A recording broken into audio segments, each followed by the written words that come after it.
La foi de l'invisible chrétien conduit par l'Esprit. La tentation d'une foi fondée sur les œuvres. Priez donc le maître de la moisson d'envoyer des ouvriers dans la moisson. Le Nouveau Testament met l'accent sur la foi avant les œuvres parce que nous avons tendance à considérer nos actes comme des actions dont nous sommes le sujet. Ainsi, le peuple de l'Ancien Testament croyait qu'en observant la loi donnée par Moïse, il pouvait devenir un peuple juste et agréé de Dieu. Mais aujourd'hui, beaucoup de chrétiens pensent qu'après avoir été justifiés par la foi, ils doivent désormais, par leur propre mérite, obtenir le salut final ou une plus grande récompense céleste selon la doctrine de leur Église. Dans cette logique, pour qu'un acte soit méritoire, il faut qu'il soit mon œuvre. C'est pourquoi parfois l'évangélisation elle-même devient une œuvre de mérite, encouragée au nom du devoir d'être un ouvrier de la moisson, et cette dynamique peut même entraîner une croissance visible de l'Église. Et cette manière de penser nourrit les pasteurs qui se croient maîtres de l'Église au lieu de nourrir les croyants eux-mêmes.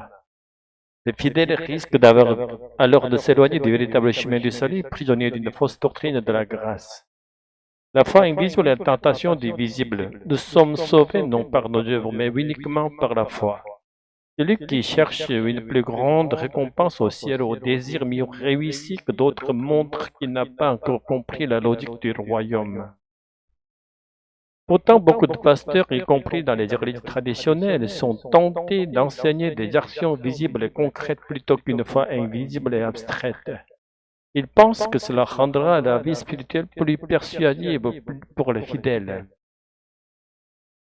De même, ils décorent souvent le culte d'une musique émotive et touchante, confondant cette émotion avec la présence du Saint-Esprit, croyant que c'est une méthode pastorale plus efficace que de parler d'une présence spirituelle que nos sens ne peuvent saisir. Or, dès l'Ancien Testament, le combat du croyant a toujours été de croire en Dieu invisible, et non de céder à la tentation des idoles que l'on peut voir et toucher. Il est vrai que l'action manifeste la foi, mais dans le ministère, nous sommes constamment tentés de mettre les œuvres avant la foi. La Bible elle-même nous exhorte à montrer notre foi par nos actes, mais ces actes ne doivent pas être nos propres œuvres, plutôt les œuvres de la foi, celles que l'Esprit agit à travers nous. Cette dimension est difficile à atteindre et il est plus facile de suivre une loi explicite comme en Israël que de marcher sur le chemin étroit de la foi. Et ce chemin est possible, car le Christ lui-même est devenu ce chemin. Et l'Esprit Saint nous conduit sur cette voie. L'union avec le Saint-Esprit est de véritable moisson. Nous devons devenir des ouvriers envoyés par Dieu, non par notre propre initiative, mais par la communion avec le Saint-Esprit. Il faut d'abord entrer en relation avec l'Esprit, puis demeurer dans cette communion. Cette union n'est pas sensorielle, c'est pourquoi le christianisme parle de communion koinonia, l'on traduit par union, partage, intimité spirituelle. Parce qu'elle dépasse nos sens, cette communion n'est possible que si le Saint-Esprit vient à notre rencontre par la foi, le canal suprasensoriel. C'est dans cette communion que doivent naître l'évangélisation et la mission. On pourrait se demander, faut-il alors attendre indéfiniment cette union avant d'agir? Et si nous vivons dans une véritable unité avec l'Esprit, aucun temps de préparation n'est nécessaire, car ce n'est pas nous qui parlons, mais Christ et l'Esprit en nous. L'Esprit nous donnera la sagesse nécessaire au moment voulu. Le problème, c'est que nous résistons à cette union, cherchant à servir Dieu par nos propres forces. Or, la prière est l'outil le plus puissant pour l'union avec l'Esprit. Jésus lui-même disait que sans la prière, aucune puissance spirituelle ne peut sortir. La prière rend possible l'action de l'Esprit à travers nous. Elle ne doit pas être la présentation de nos désirs à Dieu, mais l'accomplissement des désirs de Dieu à travers nous.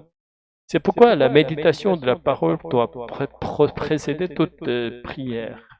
Il faut lire l'Écriture sans la plier à notre goût et attendre que la voix de Dieu résonne à travers notre lecture. Certains anciens de la foi disaient, quand je lis la Bible, ce n'est pas moi qui lis Dieu, mais Dieu qui me lit. Seigneur, qu'en mettant parole et en discernant ton cœur, nous soyons rendus unis au Saint-Esprit par ta grâce. Conduis-nous, remplis de ton esprit, vers les lieux où tu nous envoies, afin que tout ce que nous faisons soit pour ta gloire seule. Apprends-nous à ne pas nous attacher aux résultats, et à trouver toute joie dans la marche avec ton esprit. Alléluia. Amen.